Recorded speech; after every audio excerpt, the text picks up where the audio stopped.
All right, YouTube, Wholesale to Million family.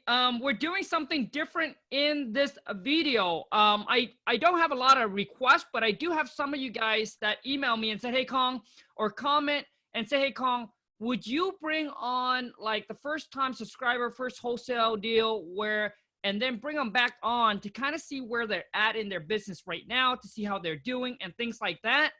And so I got a message from Jack. Jack is part of the our Massive Action Taker Facebook family.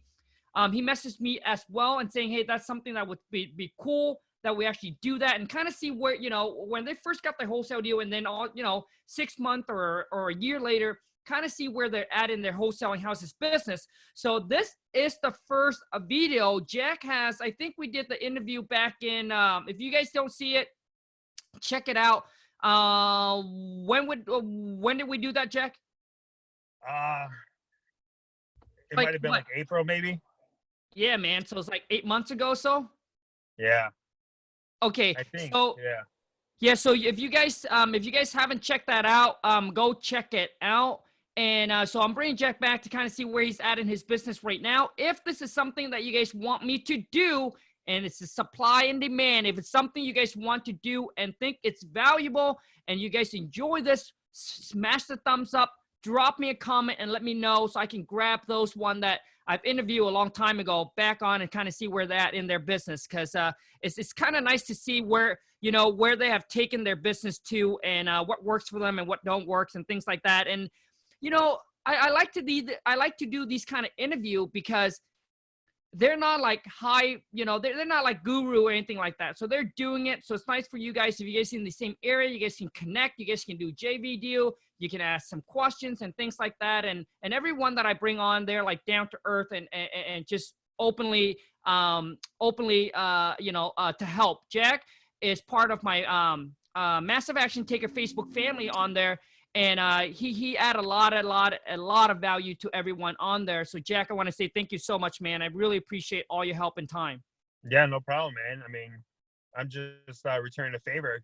You're helping everybody else out, so like you said, Kong, we're a family, man, and you know, I'm treating your group like I would treat my brother. You know, it's a little tough love sometimes, but we're trying to guide you in the right direction. And if you get your feelings hurt or if things like that, I mean, we're trying to help you guys as much as we could. And same to me. I mean, Kong knows way more than I do, but whenever I learn something new, I try to pass it on and help wherever I could, man. You know. Sounds good, man. And the thing is that I want you guys to understand that, I am still in the process of learning, of growing, of expanding our business, right? Taking our business and things to the next level. So Jack, thanks for the kind word, man. But I'm just like you. We're in the process together, you guys, taking our life to the next level, improving our life, improving our families' life and things like that. And and everyone's on there is learning, and they know that that they got to keep on collecting information, collecting knowledge, and then just giving it back. So I want to say thank you, man. So Jack, so for those that don't know, obviously kind of where you're at, kind of where you're at, what area that you're working in, and share with everybody kind of where your business is as of today, dude. Okay, so basically, I'm working out of Chicago. Chicago's my market. Um, so the last time I was on this show with Kong, it was a while back, and I've been watching all the episodes ever since then. And I thought it was a real good idea um, to let everyone know that he's not putting out one hit wonders. You learn how. Everyone always talks about the first deal, the first deal, the first deal, but what happens after that? I mean, it's it's it's it's hard to get the first deal. Sometimes, luckily for me, it was easy. I got it pretty quick.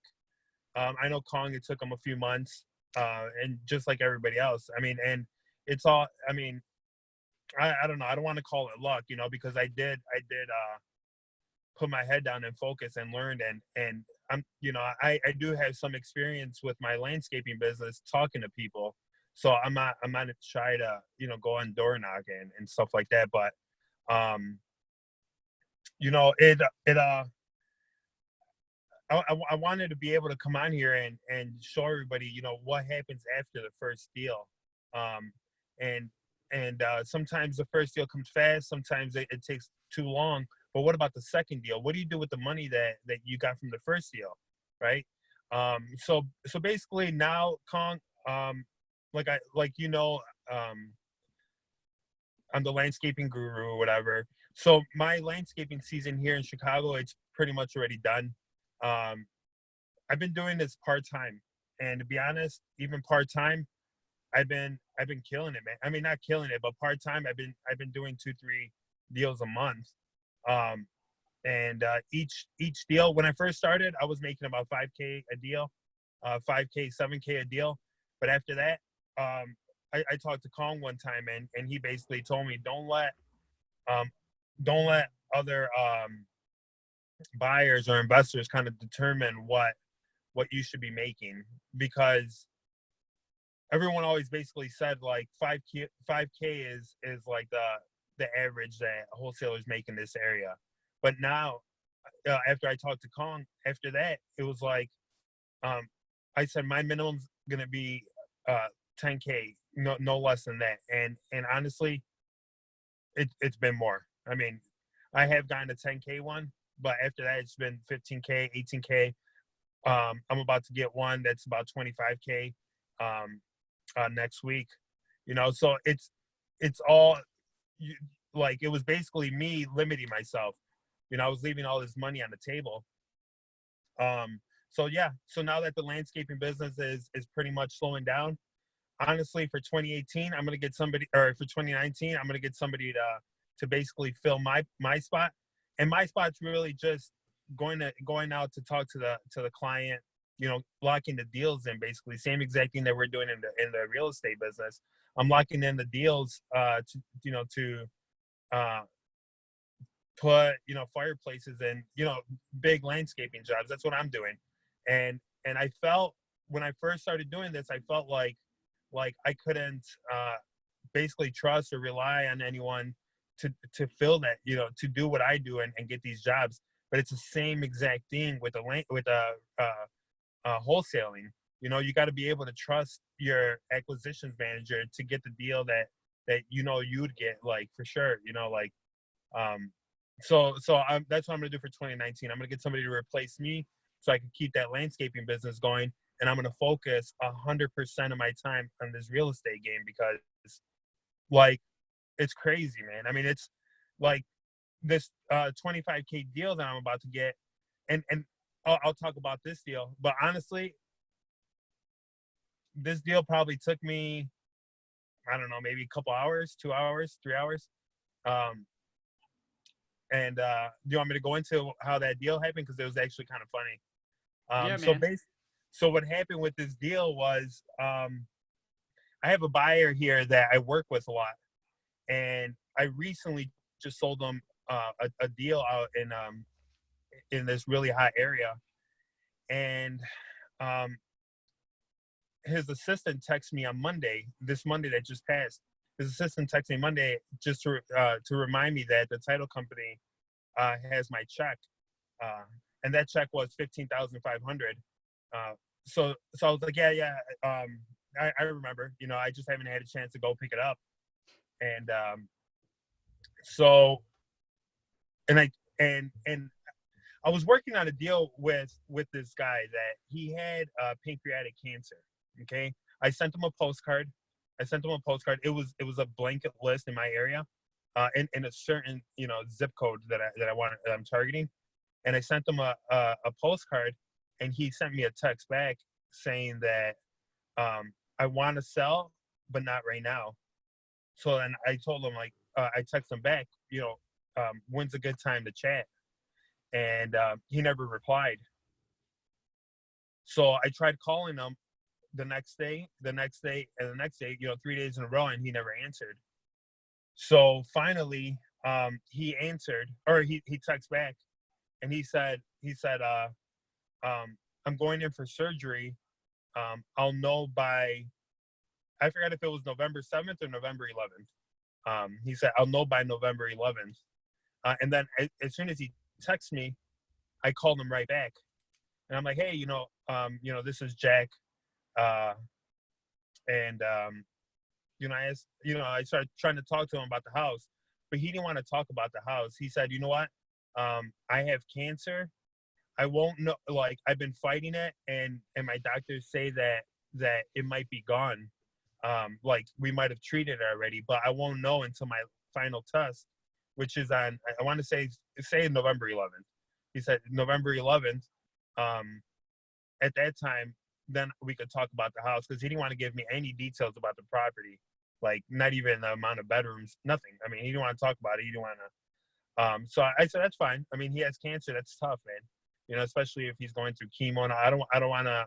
I want to let him relax. So I said, okay, perfect. I'll give you a call November 11th.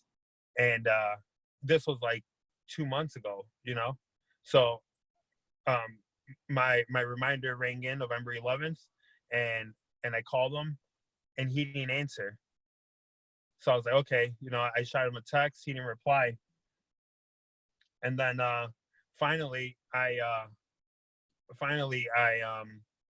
decided to go to his house, and I knocked on his door, and his name is Donald. And I'm like, hey, Don, how's it going? And this is Jack. We've been talking through text about your house. I was like, and he remembered me. And I was like, I just want to, I just stopped by because I've been trying to call you. You haven't been answering, I just wanted to see if you still had interest in selling your house. And he's like, yeah, absolutely. I was like, okay, perfect. And I just told him, like, hey, let me know when's a good time to come back to take a look at the house, because some people, they want to clean up a little bit before they let you in, So he's like, well, right now is a good time. So I looked at the house. We started talking. First thing I did is one thing that I learned, watching, reading books, just different things, is to build rapport. Rapport is a big deal. So I seen a Bears jersey hanging up on a rack that he had, and we started talking about the Bears a little bit. He had some fishing rods. I started talking about fishing rods. So we were talking about 15, 20 minutes before we actually started getting into the house. So he was real cool, and then I started talking about the house. Boom, how many rooms does it have? Just everything, the situation about the house, why he's looking to sell. And I already knew he was ready to sell, looking to sell because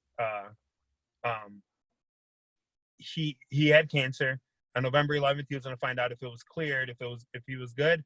Then he wanted to sell the house to move to North Dakota and kind of live his life out there. So we were just talking about North Dakota and all that. So basically, I did, I did my little thing there at his house.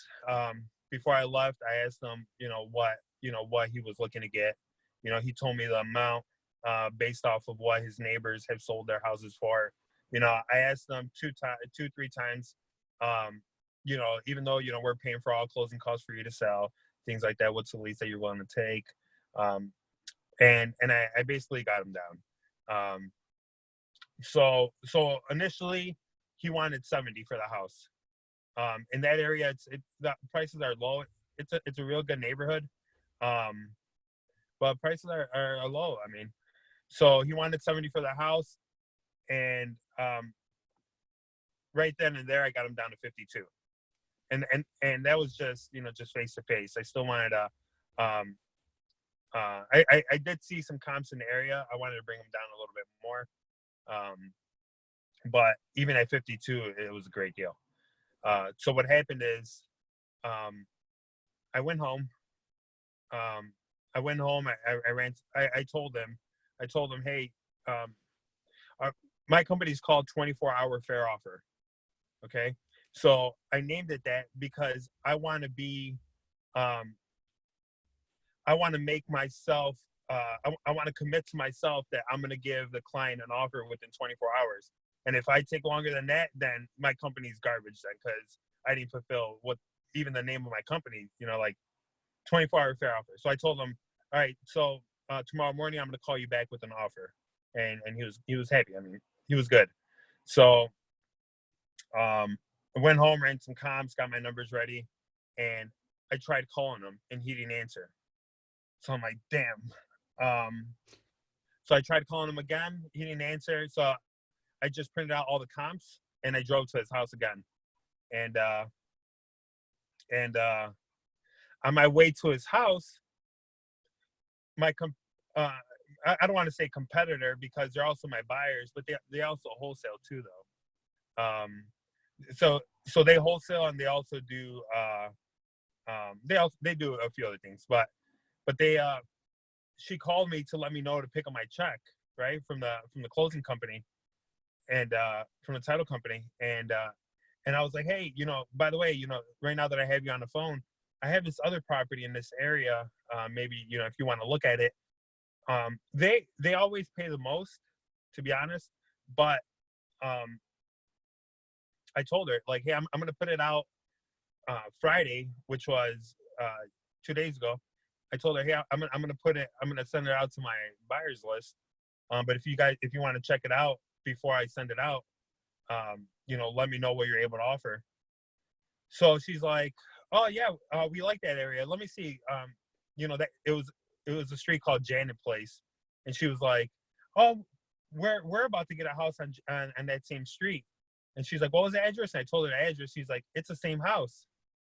So I was like, what do you mean it's the same house? Like I've been talking to this guy for a few months, but obviously not every day. I only talked to him twice, once in like September or something, and then once, when in November 11th.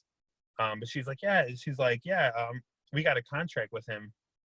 And I was like I'm literally on my way, like I was on my way to his house. I was like, there's no way he never mentioned anything like that. So anyway, when I, since he wasn't answering his phone, when I was driving to his house with the comps to give him the offer, like I promised him. So I was like, okay, well, I guess, if you got it, you got it, whatever. I was like, I'll keep you guys, in mind for the next one. So I go to his house, his door's open. I go, I ring the doorbell, he lets me in, and I start telling him, showing him the comps in the area. And I don't know if you know who John Martinez is, but one thing that he's a sales trainer, and one thing that he says is to use, like, he trains like a bunch of different industries, but like, say for instance in real estate, like use like the lowest comp as something called like your anchor. So say for instance, the lowest comp that I found in that area was 30,000, but I was in an offer 40,000. So I said, look, these are all the comps, 30,000, 32,000, this and that. But,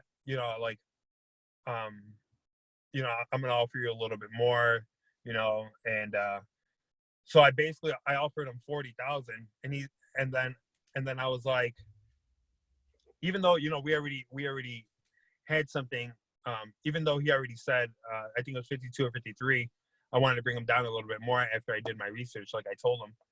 And I was like, but you know what? I was like, even if I'm able to get you this price, I was just talking to a buddy of mine, and they told me that they already have this house under contract, and you can't have two contracts.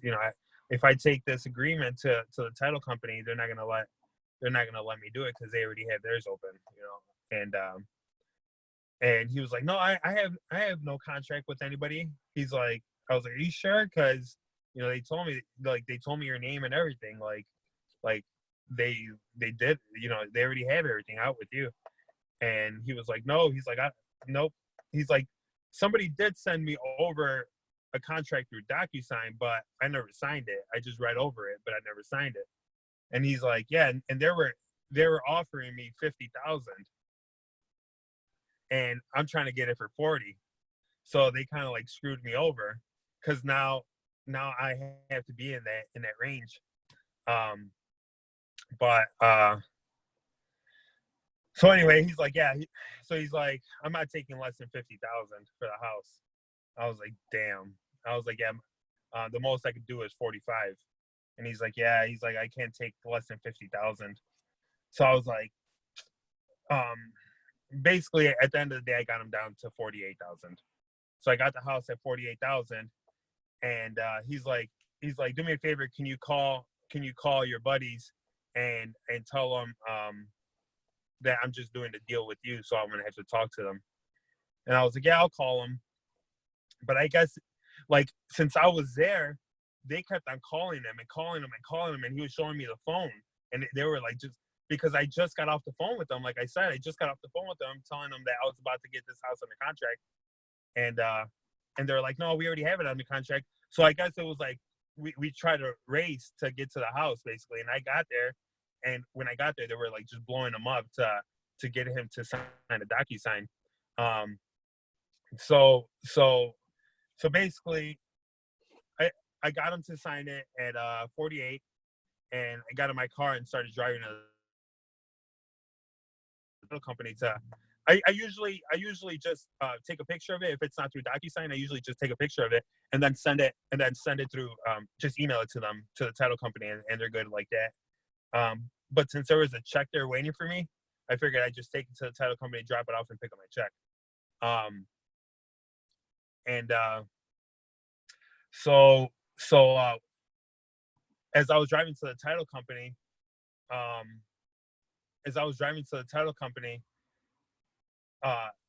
the assistant called me, and she says, "You know, I hate you right now, right?"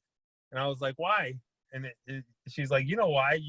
You got our house you got our house that we wanted." And I'm like, "Hey, you know, like I've been working with this guy for a while, you know, like he you know, that's it. I mean, there's nothing to it. Like this is a game, and I just beat you, you know, in the game." And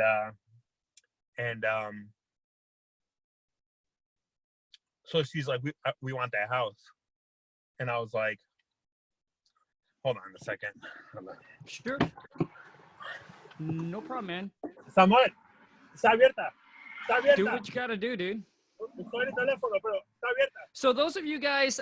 All right, I'm back. Sorry about that. No problem, man. man. My father-in-law came to my house, and he's just standing there, and hey, I just no problem, man. No problem. Yeah, so she called me. She's like, we want that house, and I was like, you know, well, I'm going to show it to my cash buyers, but what are you going to offer me, basically? And she offered me 70. So I got at 48, and I was like, I wanted to make 25,000. So I forgot. So 70, 48. So what is that, like 73? I told her to give me 73,000. 73 minus 48. Yep. So that's that's Ahorita 25. en el teléfono. Adentro. You guys, if you guys like this interview, remember to smash the thumbs up for me and let me know, you guys. If you guys do enjoy this interview, but toward the end here, I'm going to ask Jack a couple more questions about what his lead source and thing like that. Yeah. So okay. So she came back and said, "Hey, 70K." You said no. You do. You said that. So you got her up to 73. Yeah. So I told her that I was I was like, I'm gonna send it out to my buyers. I told her, look, I'm gonna send it out to my buyers list for 70,000.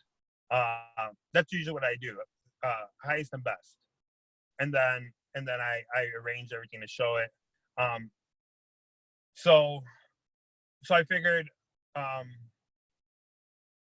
if she's gonna save me all that hassle, because the seller still lives there. So I was like, you know what? I was like, if you give me 73, it's yours. And they said, well, she called me back, and then she said, that's fine. Like, we'll get you 73. So literally, like, after I left that guy's house with the signed agreement to the title company, it was already sold on my way to the title company, because I beat her to the follow-up, basically. They lacked following up with this guy, and I got it, you know? I mean, I just got lucky, basically. No, Jack, well, dude. Not luck. Well, go ahead. No, man, I love it, dude. Okay, so so what is the repair on the house? So the repairs on that house, as far as ARV, it would be about 30,000 in repairs. Okay. And what's the ARV? Hold on a second, man, because my father-in-law is like calling me. Hold on one second. It's fine, dude. It's fine. So you guys, I'm going to ask Jack later on kind of where his business is at. What is his lead source that he's working on right now? Just so you guys can have an ideas of what the lead source that he is getting his deal is, and also to is where is his wholesaling houses business is at. Like, what is he generating per month? For those of you who don't know Jack does have, like he said, a landscaping company. If you guys want to go and check out his interview, just type in his name and, you know, go to my page and search for his name. First subscribe, first wholesale deal with Jack Sanchez, and it's probably should pop up so you guys will be able to have an idea kind of where he started and where he is now. And as you guys can see that Jack is gonna focus on more wholesaling because that's probably more profitable. But I'm gonna find out. So what's Sorry, so man. Jack? No problem, man. So what's the ARV? So the ARV is 150 on these houses. Okay, so Well, 150. Okay. So the thing is with this house, it's a 2-1. It's a 2-bedroom, 1-bath. ARV for a 3-1 is 150. Now they have a small addition that they built, and it's a 7x11, but it's considered it could be a room, but I don't think that town is gonna let it slide because it's more like a porch. Like you leave the kitchen, you walk down some steps, and to the left, that's where the room is at. But that's also the exit to go to the backyard. But the guy used it as a room. So for a 2-1, it's more like 120. Like an ARV for a 2-1, it's like a 120. For a 3-1, I have some of my guys that have been selling at about like 145, 150. Okay, so basically this buyer, is she gonna turn it into a 3-1 to get the 150? Is that what it is? That's what she's hoping. Yeah. Okay, gotcha. Because So upstairs there's no room to build another room. okay, And in the basement, in that area, it's not legal to put bedrooms in the basement. Okay, gotcha. Okay, so basically the buyer's goal is to turn this into a 3-1, so that way she can get 150. If I take 150 minus 30%, that puts it at 105 minus the 30,000 in repair. That puts it her max purchase price for this deal here at a 30% discount is 75. Jack got her to sell it to her for 73K, and he got under contract for 48. That's how he makes the 25K. And dude, so when is the closing on this? So the closing on this is going to be December 3rd. Nice, man. And how much non-refundable did the buyer put down? 5K. Nice. Yeah. So now, Jack, I want to ask you is that, so where's your wholesaling houses business now? Like, what are you doing? If you don't mind sharing, if you don't want to expose number, that's fine. But share with people kind of where your wholesaling house business right now per month, man. What are you generating? So per month, I'm making about 30K. So I average between like 10. I want to say between like 10 and 18,000 Per deal? per deal. Nice, man. Yeah. Nice. And what is your main lead source? So my main lead source is Bandit signs. Okay. Yeah, Bandit signs is my main lead source. But I do cold calling. Cool. So Bandit sign, and how many sign do you have around the area? So in the specific areas that I'm targeting, I'm only targeting like 2 main neighborhoods, and I put 25 signs in each neighborhood. Oh, wow. Yeah. Only 25 signs, and that is your main lead source. Yep. Nice, bro. I do it every Friday, Saturday, and Sunday. Dang, dude. Like clockwork, man. Yeah, man, I understand. So Friday, Saturday, and Sunday. So basically you set out about 50 Bandit sign. Yep. And this lead here came from Bandit sign? No, this lead came from a postcard that I sent out. I sent it out a while back. Okay. But for me, postcards not working? I don't know, man. I don't like sending postcards because it gets expensive, and I got to send it out. Tell, 5 to 7 times. yep. Some people, like I have guys here that they say they just always mail like this, the same person until they either die or they sell the house basically. So it's like, man, I can't do that right now. Like Yep. I gotta have your budget to do that, you know? Dude, I feel you, man. I feel you. The postcard, the letter does cost quite a bit of money, and it's just about and it's just about scaling up to where you get to that point. But as of right now, I mean, Bandit signs are cheap. You're putting out 50 signs, and you're doing about 30K a month, dude. That's awesome, bro. Yeah, That's a good return. So, yeah. so Jack, so how long have you been in business? For those of you who don't know. So I've been in business, I want to say since March. March of 2018. Yes, of 2018. That's pretty Because I darn good, think dude. that's when I got my first check, and honestly, it took me. I got my first check pretty quick since I started. Nice, man. Dude, 30K a month. That's how much I used to make a whole entire year, bro. Yeah, no, yeah. I mean, a lot of people, man. Yeah. So let me see here. So right now, so how much are you spending? I know you do Bandit sign, you do cold calling. So how much on an average are you spending a month? Do you have any employee? No, it's just me. So the marketing that when I was sending postcards, man, I was spending about 10K a month. But the return, like the postcard that I was sending, it was getting like a good response rate. But like since I was targeting a blanket list, like there wasn't a lot of people who were motivated. Mm, So when I turn that, see, there's like certain lists I feel from the research that I've done, there's certain lists that you send mail to, and there's certain lists that you should call. Me, I was getting my postcards for 36 cents each postcard. To call somebody, it's like 5 cents. Or I mean, your phone bill basically. I mean, mm. I use CallRail to call. So whatever that comes out to a month with all the phone numbers that I have.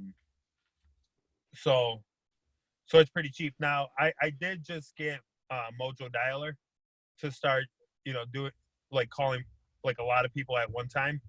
But the thing is that since I'm doing it by myself, it's nice. But the thing is that I can't put like I can't sit down for like 5-6 hours at a time to just sit there and just call, Yep. But I did get it, and I did use it to call. And man, cold calling, I like cold calling, Khang. I mean, cold calling's like I think it's just because I like talking to people. So Yeah. when I talk to them, like I really get down to the bottom of it, like you know. And there's a lot of people that I call that say, they've gotten a lot of postcards in the mail or letters in the mail, but no one's really ever called them. So I mean, that to me that says a lot. Gotcha, man. Gotcha. So, Jack, earlier you mentioned there's lists that you are sending out. There's lists that you're cold calling. Everybody wants to know, what list are you cold calling? So the lists that I cold call are like owner occupied and absentee owners, Okay. because that's going to be like a large list. One thing that I did when I first got Mojo Dialer is I uploaded my list, which was like 15,000 people, and they offer like a little service that you can pay extra for $50, and it's called the reverse lookup. And I read that those numbers aren't too accurate, but out of those 15,000 numbers that I uploaded, I paid $50 for them to do a reverse lookup based off the data that was there, and like about 13,000 of the numbers came back. Who knows how? Well, honestly, I don't think I tracked like how accurate they were. I'm still not like really good at Mojo Dialer, but whenever you call, they have like options where you like after the call you click like did you connect, and then you had to click it, or did it go to voicemail and you got to click it. Like it's just basically that's just for like your KPIs. So at the end of the day, it says like, this is how many times you connected with somebody. This is how many times like it connects to like a fax Yeah. machine. This is how many times. So honestly, I don't have those numbers, but but uh but calling, when I got those 13,000 numbers for $50, I was like, hey, it's worth a try. And I did connect with a lot of people, man. So I think for $50, I mean, I think it's worth it, because if you try to skip trace somebody, if you're doing like a bulk skip tracing, that could be, you know, a couple $1,000 for that many people. Say Mm-hmm. for instance, even if you get it at like 25 cents per name, Mm-hmm. you know. So I figured $50, I'll give it a try. You know, for So 13. Yeah. okay, Jack. So basically, you're saying that you pull a list of owner occupy and absentee, and then you send it into you pull the list, you send it into the Mojo dialer, you pay them $50. They basically skip trace or revert, right? They basically, that's what they do for you, right? They skip trace to get that person's phone number. Yep. And then once they pull the list, so out of 15,000, 13,000 name came back with phone numbers. Yep. And then basically all you do is you just pound the phone. Yep. Pound the So phone. now my question for you is, with the Mojo dialer, like, how many people are they calling at a time? Is it one person, or what? So I have something called the triple line dialer. I pay $150 for that. And what it is I put on my headset. I got like a nice little headset. I put on my headset, press play, basically. I press start, and there's like three boxes on top, and all three boxes start calling numbers. If they don't answer, it goes to the next one. Mm-hmm. If they don't answer, it goes to the next one. And once someone answers, one of those three boxes lights up green, and my script pops up, and then I go ahead and talk to them, you know. And then now what happens is, if I'm on the line with someone, those other two, basically they go to voicemail.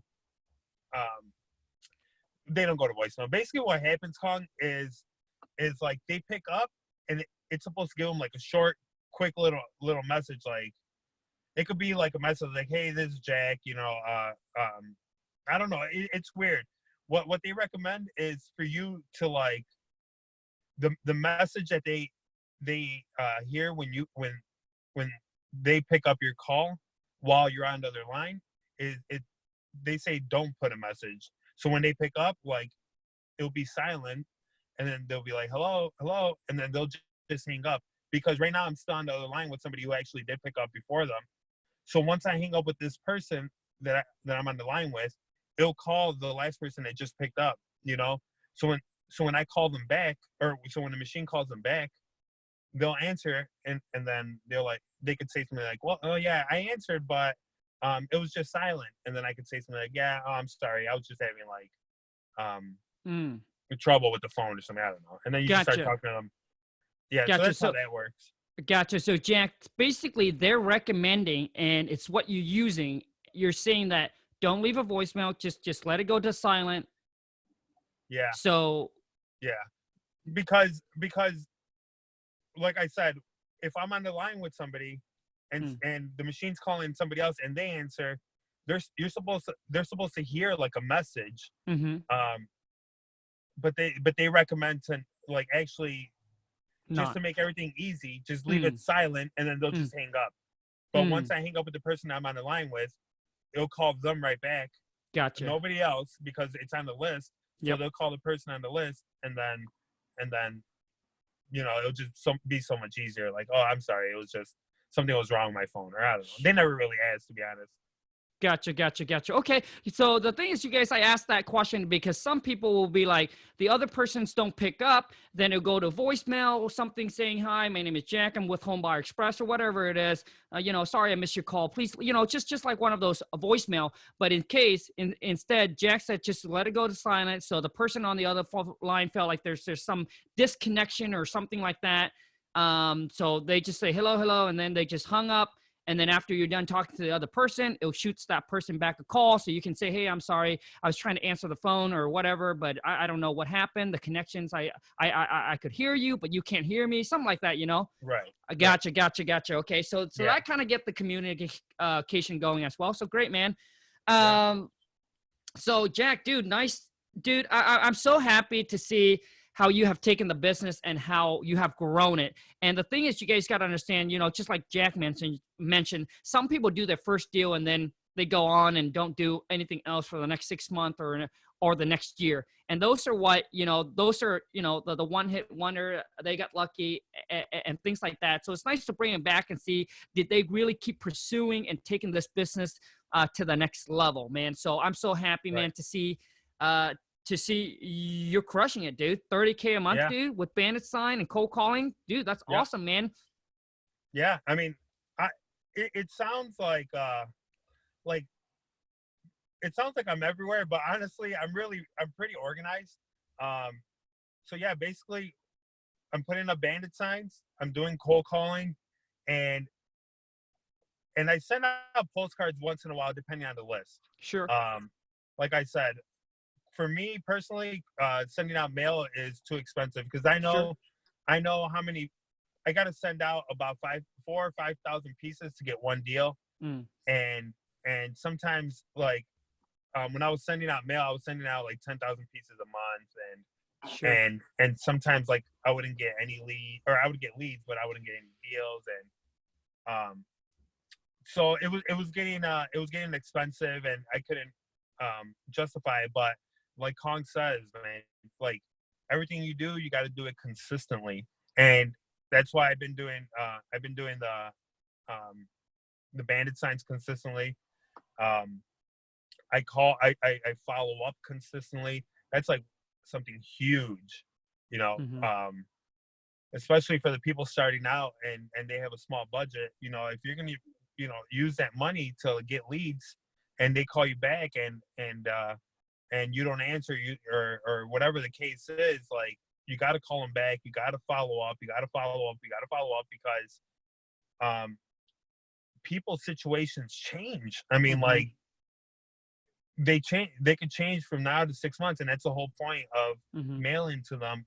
You know, they recommend between like 5 to 12 times. You know, like Right. 5 to 7 times, because you're hoping that within that time something changes, um, and you could get that deal. But honestly, if you're not afraid to go and knock on the door, if you're not afraid to go and call somebody, I mean, I honestly, me personally, I'd rather, instead of sending you mails 7 times, I'll just go knock on your door and say, as long as there's motivation there, I won't do that to a person that's owner occupied that they've never thought about selling. Mm. So, but that's a person that I'll call. I'll call that person. Gotcha. And you guys, Jack have made like a huge impression on me, kid, because I can remember when I went out to Maryland to meet up with my mentor and speak at one of his RIA. And Jack, man, I mean, he pretty much told everybody, hey, you know what? It's nice to meet up in person. It's great and all that, but don't go out of your way to fly over here, to waste any more money, to fly out and to see me. And dude, I mean, that's why Jack made such a huge impression on me, because he flew out just to meet me for that one night, man. So dude, I want to say that it means a lot. Like that day, it means a lot, because to like obviously nobody have done that. So dude, that really means a lot, man. So hey No. Jack, let's wrap it up, man. So if for those that are obviously getting into and want to scale up their business and things like that, what are some tips that you can get them if they are only doing a deal here and there and things like that, and they want to scale their business up, dude? So this is my favorite part of these things, is because I preach a lot, and I mentioned this last time. I preach a lot, to people, and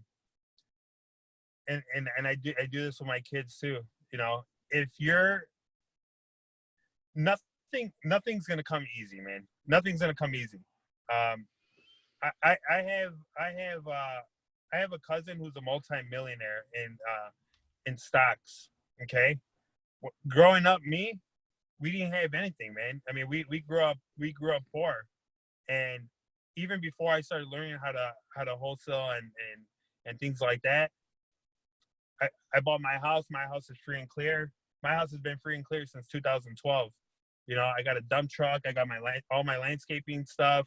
Uh, Honestly, none of this material stuff really matters to me personally, but I got a BMW. It's paid off. All my stuff is paid off, man, because of hard work. Like everybody else is out there like playing around and like doing all this dumb stuff, and me, it's just like I just work, man. I'm obsessed with working. But the reason I say that is because I have a cousin who's multi-millionaire, and he never went out of his way to try to teach me like about money, knowing that I was like a young kid who was like, you know, poor. You know, a lot of people grow up poor, but just in general, like I was hanging around with bad people, man. Like in my area, there was a lot of gangs and stuff like that. And like me personally, if I had a cousin now that was in that situation, I try to pull out of him and knock on his head. Hey, like, wake up, dude. Like, let's get this money, man. Let me teach you a little something about real estate.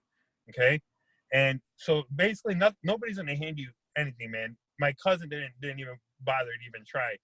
And one day I shot him a text.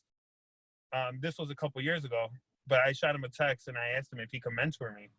Just not on stocks, but just on life, you know, because I have a wife and I have 2 kids, and it was hard for me to manage running a successful landscaping business and running a successful family at the same time. And he did both. You know, he's a multimillionaire. Yet his family they look happy. You know, everybody's good. And I asked him, like, you know, give me some guidance, man. Like, help me. You know, and he told me, he's like, out of all the people that I've known all my life, you know, in stocks and everything, no one has, you know, everyone has always, you know, seen everything I have and like always wanted me to give them stuff, but nobody's ever asked me how to get it. If no one has ever asked him if he could teach them how to get it. So this is my favorite part, you know, in these conversations. Like, what do you recommend? You know, if I was your son, you know, what kind of guidance, like, what would you tell me? Or if like, if you go back in time, what would you have done differently? And honestly, what I would do is, a lot of people don't talk about this, but I mean, a lot of people do talk about it. Building your buyers list, man. For me personally, I feel that's extremely important, because I got a deal once in an area that I didn't have any buyers in, and I basically lost it. And there was some room to make a lot of money in there, and I lost it because I didn't have any buyers, and I relied on other wholesalers to bring their buyers in, and they dropped the ball terribly. They dropped the ball, and I felt like garbage because I've never had a contract that I had to cancel, and I had to cancel that one because they dropped the ball, and I relied on them, and that shouldn't be the case. Like, if I'm gonna get in this business, and if I'm gonna market in areas that I'm not familiar with, I better be prepared, you know. And I wasn't prepared.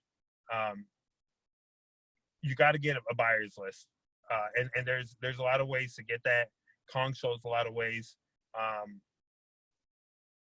There, you can check everything out online on YouTube and Facebook. Facebook, Google. Build your buyer's list. Another thing is that if you're gonna do this, don't do it half-ass. Like, go all in. I know it's hard, but I know you had Maxwell on, you know, a couple weeks ago or a couple months ago, and one thing that he does that I've been doing before I even heard that he did it is, I'm obsessed with this stuff. So every time I'm working out, every time I'm in the car, I'm just listening to these things, you know, podcasts. I'm listening to YouTube videos. You know, I'm reading books off Audible. I mean, you got to be obsessed with this thing because you got to take it. This isn't a hobby. You know, this isn't a hobby. You're building these relationships to last. You know, like Khang says, like you always want to take care of the people who are helping you. You know, if an agent brings you a buyer and they only want 1,000, give them 2,000. You know, because this isn't the last time. You want them to be in your pocket. You know, like look out for you because that's what this is. Like you're building relationships to last for a long time, however long you decide to be in this business. Um, so so yeah, I suggest you really sit down and think if you want to do this long term. You know, it's not for the weak hearted. Like you're gonna get in situations where you can't find a buyer or you know, just you're gonna get in situations where you got to use your best judgment or you got to call resources and sometimes you feel like you want to give up, you know, and if you've already made the decision that this is a career path that you want to go down, there's no giving up. Um, uh, Especially if you have a strong why. But anyway, I'm kind of like going off. But one of the main thing that I really recommend if people starting off is build your buyers list. It's free. Build your buyers list. By doing that, you're learning a lot. Okay, you're learning what markets are hot, what areas are hot. You're looking what buyers are looking to buy. You're looking. You're just you're basically analyzing what properties you should market towards, right?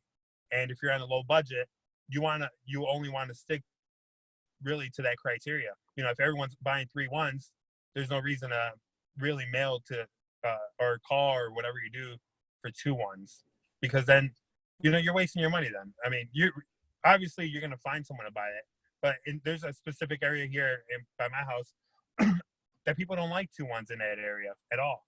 You know, they're only doing 3-1s. So why am I going to spend, you know, $2,000 out of $5,000 mailing to 2-1s when I could just spend 3,000 on 3-1s and that's it. Gotcha, man. And then yeah. So yeah, just build your buyers list.